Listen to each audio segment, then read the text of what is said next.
You're sitting with someone you care about, and they pause before answering you, just a normal pause, yet your stomach tightens as if you've done something wrong. You get a text that says, "Can we talk later?" and your chest contracts even though the message is neutral. You walk into a room where nothing bad is happening, but your body still scans the atmosphere, waiting for the shift, the disappointment, the tone change you can't explain. Moments like these make you wonder why your reactions feel so disproportionate to the situation. Why don't your feelings match what's actually happening? Why your mind says, "It's fine," but your body doesn't believe it. You tell yourself you're being dramatic, or sensitive, or anxious, but something deeper in you knows it isn't that simple. Your reactions aren't random. They're rehearsed. They come from a place you haven't yet traced. It's as if a part of you is living in a different timeline, one that hasn't fully ended. That's the strange truth most people never learn: your body is always trying to finish an old story. Not consciously. Not symbolically. But biologically. It carries fragments of experiences that didn't resolve the way they needed to. Moments that were too overwhelming, too confusing, too early in your development to make sense of. These moments left openings, unfinished emotional equations, and your nervous system has been trying to solve them ever since. You don't feel this as memory. You feel it as instinct. The instinct to withdraw. The instinct to please. The instinct to brace. The instinct to stay one step ahead of disappointment. The instinct to monitor everything around you so nothing catches you off guard. These instincts are not personality traits. They are the body's attempts to complete something that was never completed. To resolve a tension you inherited long before you had language for it. To create an ending where there was once only interruption. And the most haunting part is this: your body doesn't look for resolution in the past. It looks for it in the present. It uses the people in front of you to reenact patterns shaped behind you. Not because it wants to repeat pain, but because it hopes, desperately, for a different outcome this time. A different reaction. A different tone. A different ending. Every overreaction has a history. Every shutdown has a logic. Every moment of anxiety that feels irrational is your body remembering something your mind has forgotten. You're not broken. You're not dramatic. You're not just wired this way. You're carrying an unfinished story in tissues, reflexes, and impulses, and that story rises whenever life touches the place where it was left open. This isn't about blame or trauma narratives. It's about recognition. Because the moment you understand that your reactions are not about the moment you're in, something shifts. You stop asking, "What's wrong with me?" and start asking a much more honest question. What is my body still trying to complete?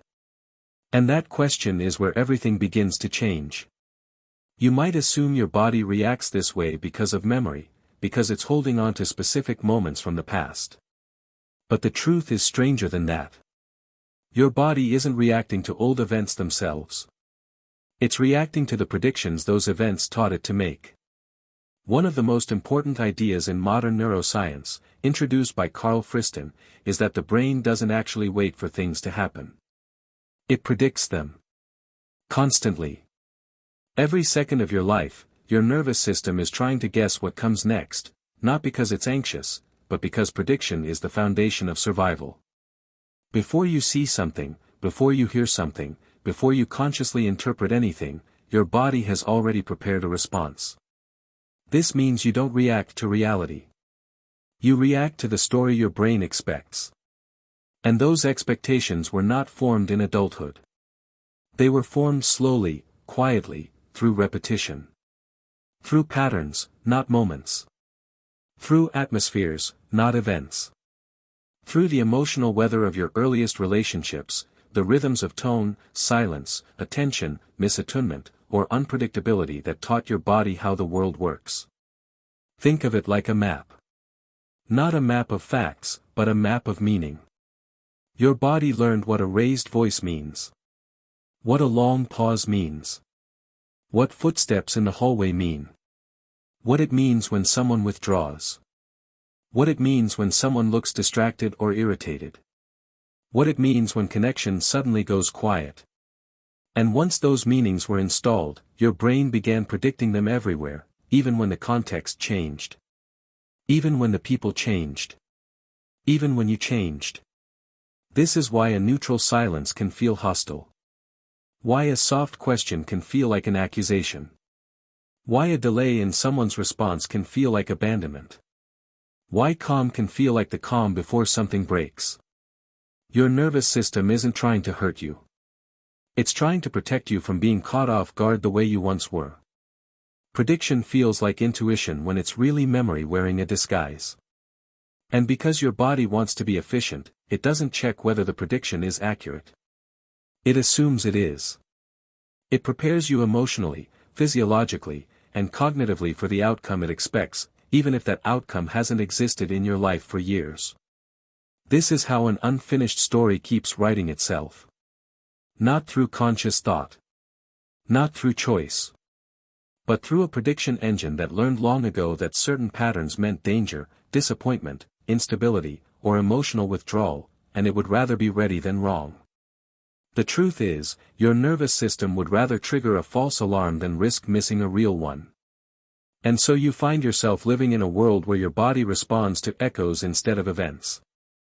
Where you feel threatened by moments that don't actually contain threat. Where your reactions feel bigger than the situation because they were never meant for the situation in front of you, they were meant for the one behind you. This is why logic alone can't calm you. This is why reassurance fades quickly. This is why you can understand something rationally and still feel unsettled. Because you're not fighting your thoughts. You're fighting predictions your body made long before you had thoughts at all. And nothing is more disorienting than realizing your nervous system is trying to complete a story that your adult life hasn't been living. A story that got paused mid-sentence years ago. A story that still expects the old ending unless shown a new one. But here's the quiet miracle, the moment you understand that your reactions are predictions, not truths, you create the space to experience something different. Something your body doesn't yet expect. Something new enough to begin rewriting the old map. And once that map begins to shift, even slightly, the world starts to feel less like a threat, and more like a place your body is allowed to rest inside. There's a reason the past feels more real than the present, even when you logically know the present is different. It's because your nervous system doesn't store emotional experiences as stories, it stores them as sensations. As patterns of activation. As rhythms in your breath and your pulse. As subtle contractions in your muscles. As the way your chest feels when someone raises their voice, or the way your stomach drops when you sense withdrawal. Bessel van der Kolk once wrote that the body keeps the score. But what he meant is even more intimate than most people realize. Your body doesn't remember what happened, it remembers how it felt. The emotional fingerprint of the moment. The internal atmosphere. The tension, the suddenness, the confusion, the helplessness, the loneliness, the hope, the disappointment. These emotional signatures become templates. And templates become expectations. And expectations become reflexes. So when something in your present life has even a faint resemblance to those old emotional sensations, a tone of voice, a silence, a facial expression, a shift in someone's mood, your body doesn't pause and analyze. It reacts instantly, assuming the old story is beginning again. Not because you're stuck in the past. But because your nervous system has no evidence yet that the past is truly over. Imagine learning as a child that a certain kind of quiet means danger. Or a certain kind of tension in someone's body means you should shrink. Or a certain kind of distance means you will soon feel alone. Even if the actual events were mild or subtle, the emotional pattern imprinted itself because you were too young to contextualize it. You didn't have the language or autonomy to separate their feelings from your safety. So your body took everything personally, not out of self-importance, but out of survival. And that emotional template became a filter over your adult life. A partner's brief distraction feels like withdrawal. A friend's shorter message feels like rejection. A coworker's tone feels like disapproval. A stranger's expression feels like a warning. It's not that the present is dangerous. It's that the emotional shape of the present resembles an old pattern your body still considers unfinished. This is why emotional triggers feel disproportionate. You're not reacting to the moment occurring, you're reacting to the emotional memory it resembles. The memory itself may be buried. The emotional imprint is not. Your body treats that imprint as a signal. It says, "I've felt this before. I know what comes next." But it doesn't actually know, it only remembers the last time the story unfolded this way. And because that story never resolved cleanly, never ended with safety, never completed its arc, your nervous system keeps trying to anticipate the ending to avoid being hurt the same way again. This is what makes healing so complicated. Your mind lives in the present. Your body lives in a pattern. And until the body is shown, through new experience, not positive thinking, that the pattern is no longer relevant, it will continue to trust its old emotional predictions over your current reality. But there is something profoundly hopeful in this truth: emotional templates are not fixed. They are learned. Which means they can be unlearned. Slowly, gently, through repetition. Through people who don't react the way your body expects. Through moments of conflict that end in repair instead of rupture. Through tension that leads to understanding instead of punishment. Through silence that isn't followed by anger. Through closeness that doesn't collapse. The body changes not through insight, but through experience. Through noticing that the present keeps refusing to become the past.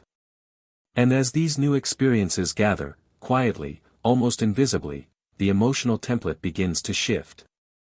The old story starts to loosen. And the present moment becomes clearer, less distorted by prediction, less overshadowed by echoes. This is the moment when you begin to feel something new, that your life isn't repeating itself, your body is learning a new story. Nothing awakens an unfinished story faster than another human being. You can feel perfectly calm by yourself, but the moment someone matters to you, a partner, a friend, a family member, something inside your body tightens. Not because they've done anything wrong, but because closeness is the stage where your predictions become the loudest. John Bowlby called these predictions, internal working models, the unconscious templates we use to interpret the meaning of other people's behavior. But these models are not theories. They are reflexes. They are emotional shortcuts learned so early and so quietly that we mistake them for truth. This is why relationships can feel both beautiful and terrifying. Because the people who could potentially offer healing are the same people who most resemble the source of the old wound. Not in behavior, in importance. Closeness itself is the trigger. When someone's mood shifts, your nervous system tries to decipher it instantly. Was that tone about you? Did you do something? Are they pulling away? Is something wrong? Are you losing them? You may not even realize you're scanning every gesture, every silence, every delay for meaning, but your body does it automatically, as if monitoring the emotional temperature of the room is the only way to stay safe. And the heartbreaking part is this: you're not trying to read them. You're trying to read the past through them. A person pauses before responding, and your chest braces. They get quieter, and your stomach knots. They seem tired, and you assume it's about you. They look distracted, and your body reacts as if danger has entered the space. The present person becomes a canvas onto which the old story projects itself. This is why misunderstandings in relationships feel so catastrophic. Why small conflicts can feel like abandonment.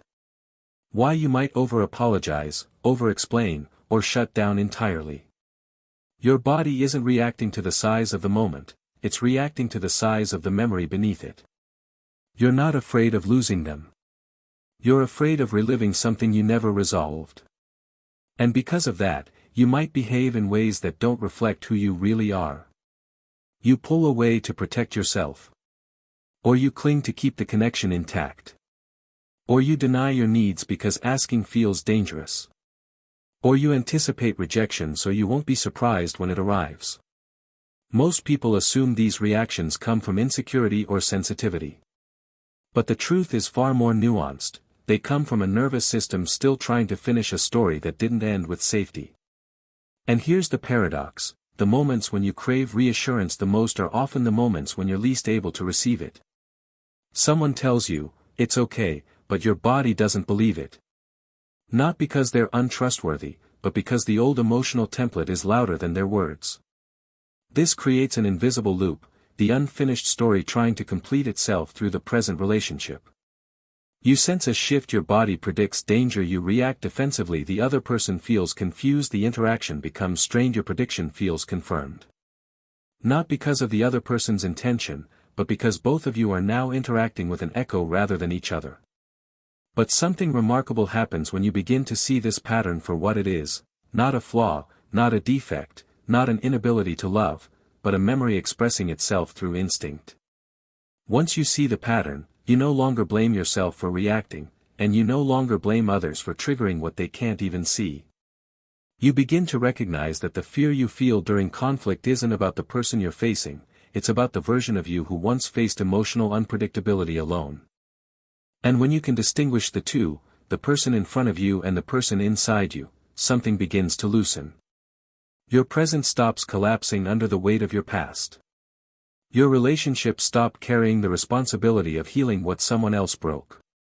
Closeness becomes a possibility instead of a battlefield. This awareness doesn't immediately rewrite the old story, but it does something equally important: it stops the story from silently controlling everything you feel. There's a moment in self-awareness when something quietly devastating becomes clear: you didn't just develop coping strategies, you built parts of yourself around them. What once began as protection slowly shaped your identity, until you could no longer tell where the defense ended and the self began. The psychoanalyst Donald Winnicott called this the false self, but that phrase can be misleading. It doesn't mean fake. It doesn't mean deceptive. It means adaptive, a version of you designed to survive the emotional conditions you were born into. A version of you that learned how to stay safe by becoming whatever the environment required. If you grew up in unpredictability, your false self learned to minimize your needs. If you grew up around volatility, it learned to anticipate shifts before they happened. If you grew up with emotional distance, it learned to pretend you didn't need closeness. If you grew up with criticism, it learned to perform perfection. If you grew up with inconsistency, it learned to stay small, quiet, cautious. These adaptations were intelligent. They kept you connected, or invisible, or unproblematic, whatever was necessary to make your world navigable. But over time, something unexpected happened: the protective version of you became the only version you knew how to be. You started believing you were the quiet one. Or the overly independent one. Or the apologetic one. Or the one who never gets angry. Or the one who doesn't need help. Or the one who's always the strong one. Or the one who overthinks everything. Or the one who feels too much. Or the one who feels nothing. But these identities didn't come from your essence. They came from your environment. They were intelligent adaptations to incomplete stories, stories your body learned before you had the chance to choose one for yourself. And because these adaptations were built young, they settled into your nervous system as if they were part of your personality. You stopped saying, "I learned to do this," and started saying, "This is just who I am." But the truth is gentler than that: nothing you do to protect yourself is just who you are. It is who you became when you had no safe alternative. This is why change feels threatening, even when it's positive. Your defenses are not habits, they are identities. Letting go of them can feel like letting go of yourself. If you stop overthinking, who keeps you safe? If you stop anticipating disappointment, who warns you in time? If you stop monitoring someone's tone, who protects you from the shift? If you stop pleasing everyone, what secures the connection? If you stop staying strong, what prevents everything from falling apart? This is why healing is not just about learning new patterns, it is about mourning the ones that kept you alive. You don't simply drop your defenses. You honor them. You thank them. You understand the price you paid for them. And slowly, gently, you loosen your grip on the versions of yourself that were built from fear instead of possibility. One of the most painful realizations is that some of your greatest strengths were born from survival. Your sensitivity was once vigilance. Your empathy was once self-protection. Your independence was once loneliness. Your calmness was once numbness. Your decisiveness was once avoidance. Your humor was once a shield. And yet, these qualities aren't wrong. They're misunderstood. They carry wisdom about the world you lived in, and the worlds you want to build. The process of becoming who you truly are is not about rejecting the adaptive self. It is about expanding beyond it. It is about learning that safety can come from within, rather than from contorting yourself around someone else's emotional weather. It is about realizing that you don't have to earn space, you simply have it. You don't have to avoid conflict, you can repair it. You don't have to anticipate every mood, you can let things unfold. When the protective parts of you soften, even slightly, you feel something you may not have felt since childhood, the quiet hum of your original self, the self that existed before you learned to brace. And that self is not unfinished. It is waiting. There comes a moment in healing when you stop trying to argue with your past and begin learning how to speak to your body instead. Not through logic. Not through pressure. Not through demands to let it go. But through the slow, steady offering of new experiences, experiences that contradict the predictions your nervous system has carried for decades. Because the body doesn't change through insight. It changes through safety. And safety isn't declared. It's demonstrated. You don't teach your body that silence is safe by telling it so, you teach it by living through quiet moments that don't turn into chaos. You don't teach your body that conflict can be repaired by reading about it, you teach it by staying in connection long enough to see that tension doesn't mean abandonment.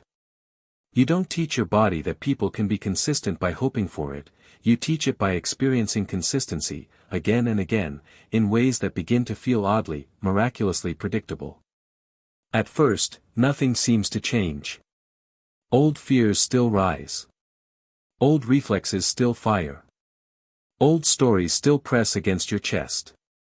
But then, something subtle happens.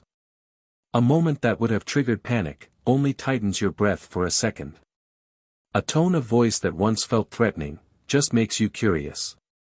A pause that used to feel like rejection, feels like a pause. A mistake that once spiraled into self-blame, becomes something you can meet without collapsing. It's not dramatic. It's not cinematic. It's more like thawing. Your nervous system, used to bracing, starts to release its grip one muscle at a time. The world stops feeling like a moving threat. The air around you seems less sharp. The future feels slightly less narrow. The present feels slightly more available. And little by little, the unfinished story begins to lose its momentum. Not because you erased it, but because you stopped feeding it. This is the quiet miracle of healing, the past becomes a reference, not a prophecy. Your body begins to listen to what's happening now instead of what happened then. The emotional template that once predicted danger begins to recognize that conditions have changed. And with each new experience that ends differently than expected, your nervous system updates itself, like a map redrawn after years of being guided by old, inaccurate borders. Nothing inside you was ever broken. Nothing was ever weakness. Nothing was ever failure. You adapted to danger with extraordinary intelligence. Now you are learning to adapt to safety with the same intelligence. And the most beautiful part is this: once your body begins to trust the present, even a little, you meet yourself in a way you never have before. Without defenses clouding your view. Without fear shaping your reactions. Without an old story tightening your breath before life even unfolds. You feel a self that isn't bracing. A self that isn't waiting. A self that isn't completing a story that never belonged to you. A self that can finally move toward life rather than around it. And that is the moment the story ends, not with closure, but with freedom.